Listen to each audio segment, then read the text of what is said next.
All right, so now we're going to add your name to the title of your binder.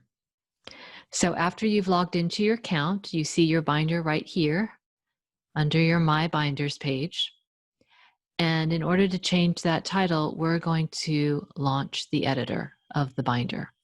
So go ahead and put your mouse over the binder icon and you'll see three button options here. Click on the one that says Edit, and that will launch the editor of your binder.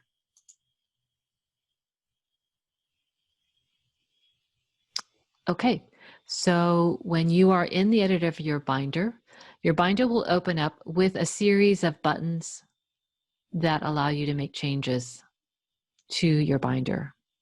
And the one that we want to go to is over here in the upper left, kind of towards the center of the screen, is a button that's titled Settings. So go ahead and click on Settings. It is going to launch a pop-up window with the same title, Binder Settings. And it's already selected on the name of your binder. So you're going to look for that first form that's called Binder Name, and you're going to select it. And go ahead and put your first and last name in that field. And then hit Save. When you hit Save, it will update the name of your binder right there in the editor. And then to close this, please click on the little X in the upper right corner of that dialog window.